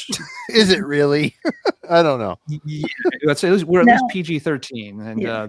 if I open this, it's going to become R real fast. So, Now, Isn't that just to close jump to in that? here, so you said that came out about 15 years ago. I think so. I can check the date. Now, the Zazulas sold the Megaforce record label in 2000. So what happened was they had a lot of misses with different records in the 90s, and they just, I guess, got burned out on the whole thing. They wanted to do the management and stuff. But at that point, they were kind of done with the music business. So they sold the label to a woman who was working there. Her name's Missy Colazzo, and she used to be a DJ on that WSOU, and then she worked as a publicist for them. So she owns the label now. And everything they're putting out now is either catalog stuff or stuff like that. That's really got nothing to do with the old Megaforce. But, Megaforce is Okay. still a thing. I did not even know it that. is. It still exists. Yeah. Yep. Mhm. And so what the Zazulas did after they sold the label was they opened a toy store in New Hope, Pennsylvania. It was called Great Jones World. And I think one of the reasons they opened it was to get Nightmare Before Christmas stuff in their hands. Give them first dibs on the good shit. Exactly. So they did that for a few years, but Johnny was kind of in a depression a little bit. So they did that for a while, but then they ended up closing the store. And I'm not quite sure what happened until 2011. In that year, there was a benefit show that they put on for the Hurricane Sandy that had occurred. Oh, no, it would be 2013 because that happened in 2012. So the Zazulas kind of came out of retirement. They put on this show, which John and I went to. It was a really great event. It had, who played at that again? It was Twisted Sister, Anvil, TT Quick, and the Rods. Yeah, the Rods were also a band that were kind of in the Megaforce orbit. Carl Kennedy used to do some producing for them and so forth. So that was a great event. It kind of brought the Zazulas back into the public eye. And after that, they kind of hooked up with Chuck Billy and started another thing going. They then started working with the other version of Venom, Venom Inc. And they worked with Testament and Exodus and some other bands like that to put them on the road and so forth. So that was kind of their last hurrah with metal at that point. Okay. Yeah, I checked the Danzigs that came out in 2007. So that, Yeah. It struck me as an odd one to have the Megaforce logo on it. Then it's like, well, Glenn is a Jersey guy. Maybe there was a connection over the years. And somehow they got, to work with him on this. But that makes more sense, what you said there. Yeah. All right, Alan, I believe you are up. Or did you just do Danzig? I think I just did Danzig. Just did Danzig. Yeah. So all you're right. up. I'm up. Yes. Well, Sue mentioned him earlier. Blessed Death. This is their debut album, Killer Be Killed. Megaforce. I was quite surprised to see this on the list. This album is really, really good. I prefer the second one, Destined for Extinction. And Larry Portelli, the vocalist for this, crazy screamer, crazy. Love the cover of this too. These guys are Jersey, right? Yeah. It's just solid thrash, man. Just real. They didn't really get the people who know. I mean, it's really cool stuff. But it's in fact, there's an album that came out after an EP that didn't get any sort of push I don't even know if it was on a label, but these guys were great. Super crazy thrash. Like Sue said, very, very frantic. There's a frantic element to this stuff, more so on the follow-up to this album. There's some more mid-paced moments here, but still Larry, he kicks up into these high-pitched screams. They're just crazy. So totally cool. Really cool band. Check them out. I was surprised to see they're on Megaforce, but it makes also Tungsten Records, Old Bridge, New Jersey. I don't know if that's someone in the band's deal. I've never even heard of Tungsten Records. But yeah, very cool. Check it out. Not often talked about. Nope. All right, Sue. Okay, so getting back to Overkill, this was a pin that I bought at Rock and Roll Heaven and a patch, which I treasure to this day. The old Chally, the Rat Skates drawn Chally, probably. Yeah, and we actually have it's over here. I don't want to mess with the laptop right now, but we have a Rat Skates vest, which we didn't get through Johnny. We got through another guy who was a collector who sadly passed away. And we purchased it from a family member after he passed. But it does have the original Charlie on the back. And like, I was able to find a picture of Rat Skates wearing it in a publicity photo at some point. So, John's getting it for us. Hi, John. Hello. How's it going, man?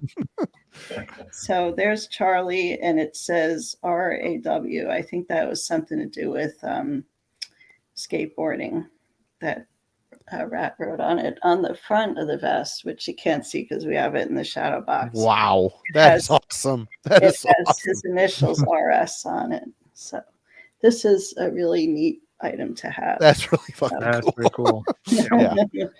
Thank you. But yeah, I wanted to mention. Does Rat even know you have that? I don't think so. I kind of, I've spoken to Rat a few times over the years, but He's a movie guy now. He does video. And I all saw that. The Born in the Basement, and there was another thing he was coming out with. I don't know if that ever came out. Did it? I'm not sure. I Remember know what it was called. It was like a pro-life thing or something. It was a little bit controversial. Well, it was a bands trying to make it type of thing. Oh, that yeah. The pro-life thing I knew nothing about, so Yeah. I had no idea on that. But yeah, if you Google it and go down the rabbit hole, you'll find all that stuff. Okay.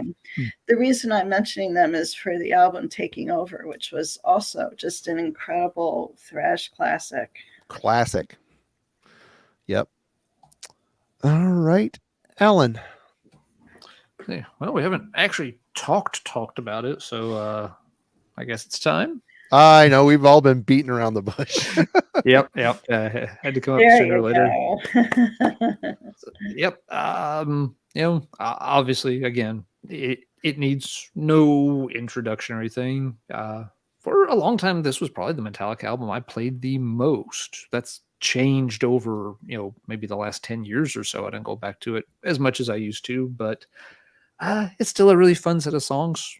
Yes, they're, a bit more, raw and, unfinished compared to maybe later stuff, but well, of course, it's the first album. It's almost always going to be the case for most bands. Where do we stand on Kill 'Em All? How does it rank today and hold up compared? For me, this was like, yes, a huge, not just high school album, even into college. This always had tons of rotation. Has it held up well for y'all? Yeah. Absolutely. I think Ride the Lightning might be. I think Ride the Lightning was my first. So I mean, obviously, we always gravitate towards what we jump in at, But yeah. Actually, with Metallica, that's one of the bands that's an exception for me because my first was Justice, and to this day, I'm not a huge Justice fan. Not either. I ended up making myself like it when I bought it. But yeah, and then I had to. Yeah, I worked backwards, through the other albums, and for a long time, I would have said Kill 'Em All was my favorite. But yeah, Ride the Lightning's the one I play the most now. Puppets, of course, is amazing. I've just heard it too many times. I don't need to play it. Alan, I was thinking the other day as I was out working in the garage. Mm-hmm. For those of you that watch the show regularly, Alan said back in his school days he made his own Injustice for All shirt out of his grandmother's puffy ink. And allegedly. And I was wondering if you could find a picture of that, it would be awesome to try to I would print a recreation of that shirt for you. That would be hilarious. I have tried, and I have been over the past month or so helping my mom clean out the house a bit, and There's supposed to be another box or two of photos somewhere, but we haven't haven't delved into that particular corner of the abyss just yet. So when we get there, I'll check and see. But yeah, so far I have not been able to find any pictures of that shirt. It, like the shirts, are lost to time. It seems they Probably live so. now only in my memories. They probably ended up being a rag because your dad was cleaning his little road records. warrior. Yeah, We're going road warrior quotations tonight. right on. Okay. I really respect the hell out of this band, and they're not my favorite band, but I really enjoy their early albums and some of their later ones too. But Live at the Inferno is the Megaforce Records, and this is another one I got as a cutout from Camelot Music for super cheap back in the day. It was still sealed, but the inside of the cover got wet at some point, so it stuck together. I ripped it apart when I opened it up, so that sucks. But this is all songs from the first couple albums. Real energetic and awesome. There's something about them, and the fact that these guys, we've talked about this recently on here, the fact that these guys are still out there killing it. I want to say killing it because they are going up on stage and they're delivering a good show. They're playing great. They sound great, but like when they tour America, there's just nobody. There's people, but there's not a lot of people. And the fact that after 1,000 years of still doing it, they're still doing it is, God, salute, cheers. And I have not heard anything recent, but the people that I respect that we talk to on here say they're good. I mean, I believe it. They're super talented band. Awesome power trio. They always kept it that way, which is even better. But yep, Zazula has put this out. They issued the first one, right? They reissued. They released it here in the U.S. I don't know about the other two, but I think they did this one. I don't know if this was. I don't know the lineage of this, to be completely honest. Yeah, that they put out All for One, so there was a huge push behind All for One, and that album came out after that. I don't know if there was another one in between. Okay, so this is all stuff off the first album then. Yeah.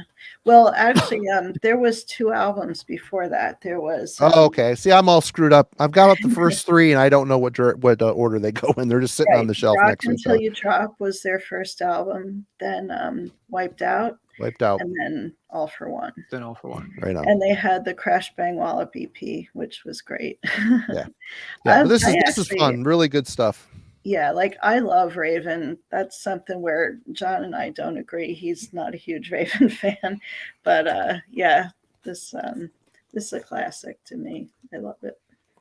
Oh, so good. I was listening to it as I was picking records for tonight, and yeah, the fact that it seems like they even. I think one of the later connections with them was when they were on the Ultimate Revenge 2 with Death and Forbidden. Again, they headlined that thing, and they had no business being on that. I mean, they were good. It just they didn't fit. They weren't right. Mm-hmm. It's like a decades of not being at the right place at the right time. I don't know. And when they finally did hit and break into America, it was crappy albums like The Pack Is Back and Stay Hard, which were them trying to sell out, and it's crap. But anyway, yeah. Sue, you're up. Yeah, so let's talk a little more about Raven. Like I said, I love that band. I interviewed John Gallagher for Maniacs, and he's so hilarious, just the most endearing person. And when I was asking him about the Kill 'Em All for One tour, and he said, "Oh, it was like Lewis and Clark." He's just a really cool guy, and they played at that benefit show too. I forgot to mention for the Hurricane Sandy, and during some of the other sets, John was standing right next to me with his wife, and so that was cool. Like even though they're obviously from Newcastle, John and Mark Gallagher have been living in the Mid-Atlantic area for many years now, in Virginia or Maryland or something. They have. I had no idea. Mm-hmm. Right on. Yep. So they play around quite often. They do. Here still, yeah. Yeah, it was. I think they just toured the U.S. last year, and I was watching some recentish stuff on YouTube. People, it just didn't look like there was a lot of people there. I'm like, wow, No, they it don't draw still a lot. happens to even legacy bands. It happens to everybody. It's just the way it goes. Yep. Not a lot of Americans want to drag their asses off the couch on a Tuesday night to go see Raven. I would, but Right. a lot of people got to get up and like, oh, it's just Raven. Stay hard and pack his back, whatever. Those albums did Whereas not do them any favors in America. No. We saw Merciful Fate last year, and that was packed. So that was an amazing show. That was Merciful Fate and Creator, wasn't it? Yes. Yep. Yeah. Nice. Milla yelling every 5 seconds at everybody for Circle Pit. I wasn't impressed, I guess. Yeah, they lost me somewhere along there. But. Where did you see him? In Philadelphia at the Fillmore. I saw him in Philly. Okay. Yeah, Zahler was at the New York show. Oh, okay. He said that Fate was amazing, and yeah, Creator just like played a montage of the songs he wanted to hear, and he was pissed off about it. So I got the long text on the way home from his walk home from the venue. But all right, Alan. All right, it's kind of running out of titles here, but I'll circle back to this one. Y'all talked about it, and but I did not. One more hurrah for Feel the Fire. I think this was my second Overkill. I'm pretty sure I had Years of Decay before this. I'd be amazed if I had them in the other order. But yeah, this I originally had to get on a used cassette tape in a record store in Atlanta, and the place was jam-packed. It was like the last place we were stopping at. My dad and I had gone down there in the summer. We used to get Braves tickets from another family member. He worked for Turner, so we could go get Braves tickets anytime we wanted for free. This was back before the Braves were good. So this was like late Dale Murphy era Atlanta Braves when you just felt sorry for them. They were so bad. So nobody ever went to the game. So, you could literally have entire sections of the stadium to yourself, just, hang out in, which was always fun. But any vacation we went on, a big part of it was always dedicated to letting Dad dig through record stores. First thing you did when you got to the hotel was you got out the phone book. You started going for the record store listings. You had to look under music, you had to look under records, and you had to look under bookstores. And start mapping them out. We get the big city map out of the atlas and start like, okay, you go this way and that way. And there were a couple of times where just Dad and I went, that the family kind of split up and did separate vacations, which actually worked well because with me navigating and Dad driving, we never got lost. With Mom navigating and Dad driving, I'm lucky I am still in this quadrant of the solar system. You want to talk poor communication. Now, right, there's just the textbook example of it. Anyway, the last stop on our way out of town was one last place, and they had nothing at all that interested Dad. So he's kind of like standing like, come on, we got to get going. And I'm trying, to get to, up to the front, to, where they had, all these, heavy metal used cassette tapes, but they had them like under, like a glass display case. I guess they're worried about people stealing stuff. So you had to wait until you could get elbow your way up to the front and be like, see what they had, and then try to get somebody's attention to get things out of the case for you before you got pushed further back. So I ended up getting this and Iron Maiden's Made in Japan, and just like that one, and paid for them. And yes, then was listening to them on a Walkman. Once we got back on the interstate, headed home. Once I got Dad out of the city and he knew which way to go. But yeah, I just remember like this time, listening to it for the first time and just like, this guy sounds so fucking angry. Bobby's vocals on this, just, so snarly, so nasty. The album's got, this just, there's that at the time I didn't really recognize it as being a punk vibe. It was just that, it had, very fast, kind of radly sounding. You could kind of tell they were just kind of going for it on this album, and it worked out brilliantly. But just tons of cool stuff, with Hammerhead and Eyes Not What They Used to Be. We talked about Sonic Reducer earlier, but the Overkill, kind of the mythos, with that long running track, Blood and Iron, Killing Command, side 2 in particular was the one that has always been my favorite tracks off this one. But yeah, a fantastic album. I can still just remember sitting there playing it over and over with, on the Walkman as we barreled down the interstate after hanging out in Atlanta for several days. So Made in Japan was good too. That got a lot of spins as well. But yeah, Overkill still gets taken off and dusted off from time to time. They just released a 2 album or 2 CD or DVD set. They played in Germany. They did all of Feel the Fire and then all of Horoscope. Well, That's an interesting combo. It's a really good DVD.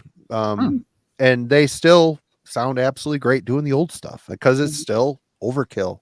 And you may have mentioned this in the when you were talking about that coat, but oops, it looks like maybe Rad is wearing it in the picture. That jacket. I can't quite tell.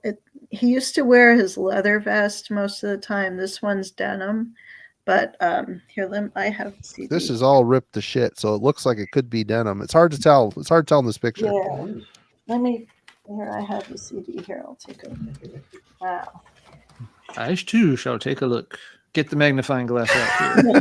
the Hubble link up. That might possibly be it. Yeah. It looks like it looks a little too haggard to be leather. Wow. Amazing. That'd be pretty sweet. Yeah.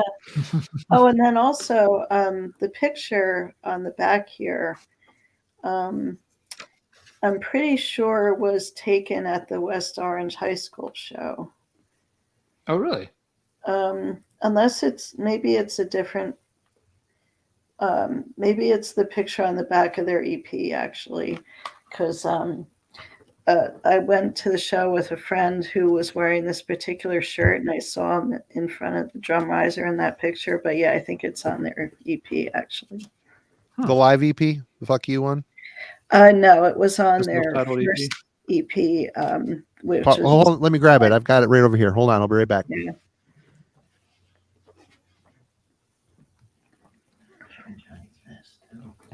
Oh yeah.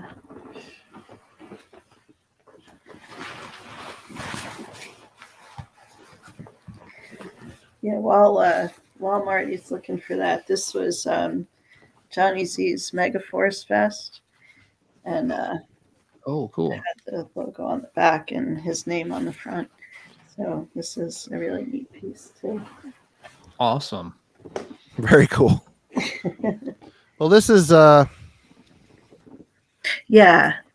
Mm-hmm. Yeah, the picture on. Oh, okay. No, I'm thinking of something else. Sorry about that.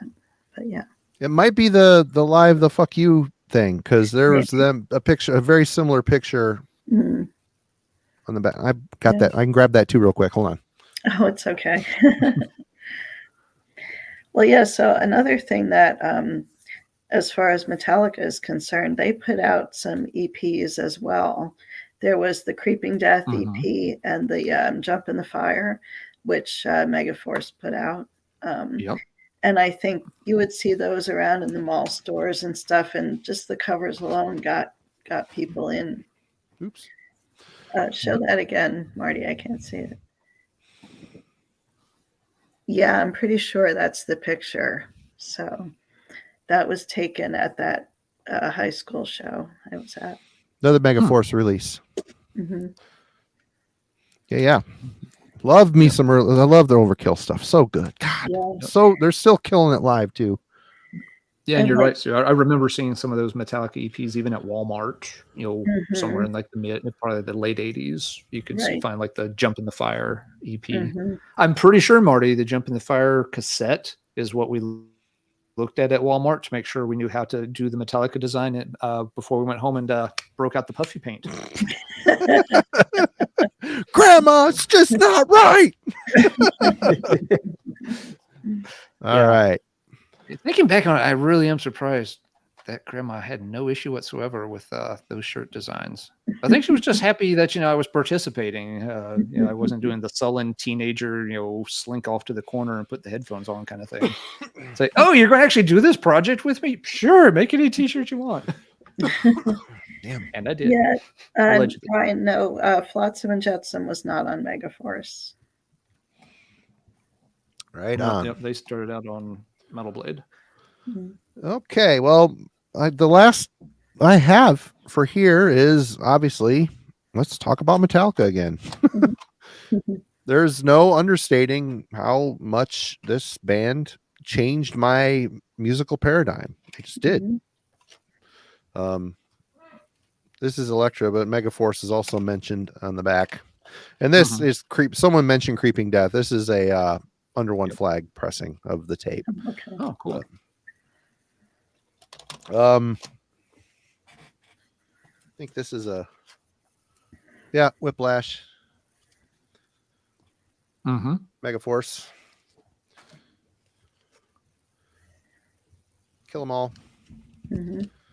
I believe I'm still. The first Metallica I ever heard was Ride the Lightning. There was a local college station that would play. What was it? Trapped Under Ice or Fire with Fire was the first song I ever heard by Metallica, and I laughed. I'm like, what the hell is this? It's like rah rah rah rah rah rah rah whatever. I wanted Kiss and Dio and Ozzy and stuff like that, but this just says Megaforce up in the corner. It's an Electra pressing. I don't know if this ever came out on just Megaforce. Did it? Don't know. I don't know either. Which one? Ride the Lightning. Oh yes, it did actually. It Yeah. did. Yeah. And then it got picked up by Electra. Yes. Yeah. Yeah. Mhm. There's a documentary on Netflix or something about a guy named Michael Alago. Yeah. He was the guy. He's been on the guy, the hardcore show that's Drew Stone. Drew Stone. Yeah. I've seen her. He's been on there several times. Yeah. Yeah. This isn't involved, but I mean, there's no denying the first three. They're so Mhm. classic. But yeah, and that this band is completely responsible. Love them or hate them now. Mhm. I always give them a chance. I own every single one of their records, except I don't have the new one yet.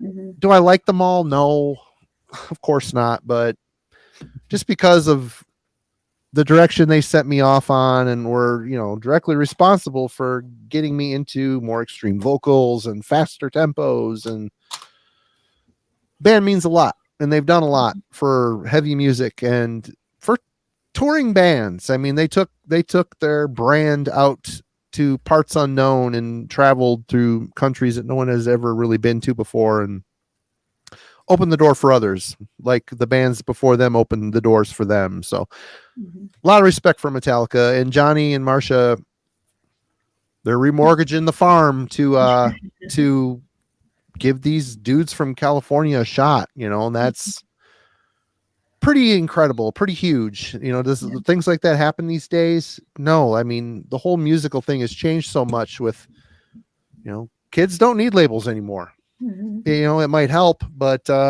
they've got the internet, they got Bandcamp, they have Facebook, they've got Facebook events, they've got a lot more technology at the helm than Metallica did. And bands like Metallica, it was all, there was no email like Marcia sending out her monthly newsletters, what's coming into the record shop, what's You typed that stuff. There's no you type word. that shit. Yeah. There's no Microsoft Word to easily fix typos or anything. Nope, there's not. And it's incredible. The younger generation is probably just, it slips their mind on what it was like. And yeah, there's a modern convenience for sure when it comes to technology, but there was so much heart and passion driving people's desire to do these things. And you really had to work for it. Now it's click, click, click, and Mhm. forget about it. It's sent out into the ether, and there's 20 bazillion bands out there that all sound the same. That's not an old guy hollering at the cloud, get off my lawn or whatever. It's just kind of true. It's kind of true. And, Johnny and Marcia, wow, lost some legends for sure. And it's Yeah. really cool, Sue, that you and your husband got to know them a little bit, which is very cool. Yeah, we did. Yeah, they were really, really great, special people. Yeah. Did you have more stuff to show? Are you good? I don't really have much more to show. One thing I did want to mention is that somehow through networking. We've been invited to participate in an official Metallica documentary that Kick-ass. somebody affiliated with their label is working on. So we had an interview with a British guy who's working on it, and at some point they might be coming out to film us and talk about some of our history with them. So That's awesome. it'd be pretty neat. Wow. Yeah. Super cool. Yep. Again, you're right place at the right time. Yes. That's what it all boils down to. Yep. Indeed. Well, Sue, we can't thank you enough for showing off all the really, really incredible stuff, folks in the chat. I mean, I know you're watching the chat too, but yeah, folks have been really floored with some of the cool items that you've shown off in the stories that you've been able to share. Because yeah, that's now, this is a good example. Those are not things you can't just click buttons and easily see those things on the internet or learn those kind of background stories and facts. So thank you so much for sharing your items and your knowledge. Sure. It's been so much fun, and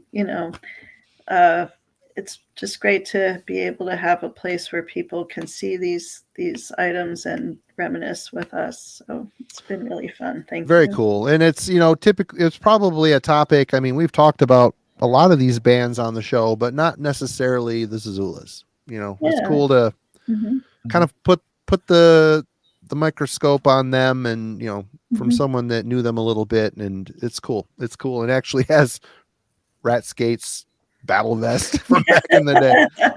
Yeah. Crazy.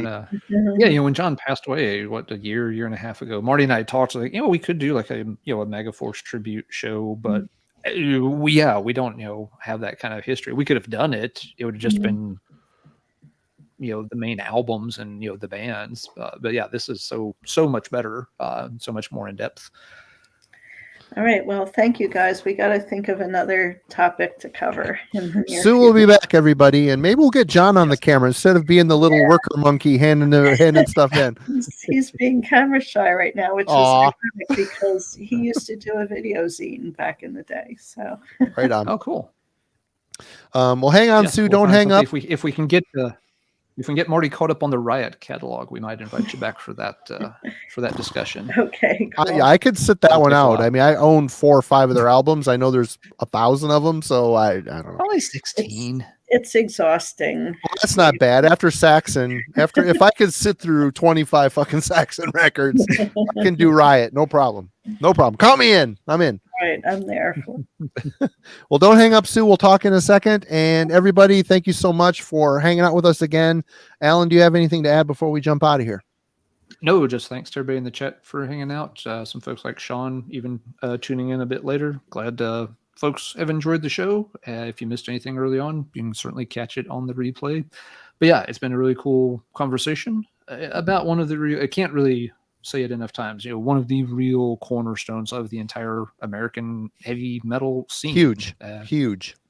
Yeah, not just in terms of getting Metallica started, but in getting all these bands started and just getting, another label started. You had Metal Blade on the West Coast, but then you had Megaforce on the East Coast, and you build up from there. Everything that you have for metal after that, it's built on what those guys, what those labels and what folks like, the Zozulas did. And Sue, before we go, do you have anything you need to plug or anything coming up other than the Metallica documentary thing that you want to shout out? Yeah. Now, most of the items that I showed are from our personal collection, but we do have a few Megaforce memorabilia and music pieces up for sale on our eBay store, Bubster-Half, if you want to take a look for it, also known as Verica's Vinyl and More. So I hope you will take a look. We even have like one of the tickets for sale. So check it out. Thanks. Right on. Last time you were on, I spent probably about 3 hours going through everything on there. I didn't have a dollar to put into anything. I'm like, why am I looking? I can't buy anything. Why am I looking? It's like, maybe there won't be anything. Well, there was stuff, but I had to exercise restraint. But yeah, I've looked through the store too, and so yes, to folks in the chat, if you're looking for some very cool, more unique items, go check out Sue's and John's eBay store, because you'll even if you don't see anything you want to buy right away, there's just a lot of cool items, along Mhm. the lines of stuff she's been showing off tonight. Stuff you're not going to, see from your typical eBay or Discogs vendor. A lot of atypical stuff, a lot of metal stuff. I'm like, oh, promo stuff from back in the day when we were getting such things sent to us and stuff. I'm like, oh Mhm. wow, I remember that, or wow, I never got that, or there's a lot of Yeah. cool, unique stuff in their list for sure. Yeah, So I think she had there was a Sirathungal pin from Pasadena had some kind of local heroes day, and actually made it like a special badge for Sirathungal. Who the hell knows that even exists? But there it is. you didn't buy it, Alan? What's wrong with you? I thought you were. You're slipping in your old age. Pins are not my thing. Is my only excuse. I don't have a lot of pins. I have nothing to do with them. So I refrain. But it was super cool just to see it and know that it's out there. Professor Steele needs his battle vest. Everybody, let's maybe we should curate that for that for him. We should have like a drawing or something of what patches should go on it. It'll have to be done in puffy paint, though. Yeah, puffy paint. Yeah. Anyway, Sue Hangout. Cheers, everybody. We love you. We'll see you next week, and definitely buy a shirt. Link in the description. Damn it. See y'all later. Cheers. Bye. Good night. Everybody have a good weekend. Hey, Kellen. Hey, Mike.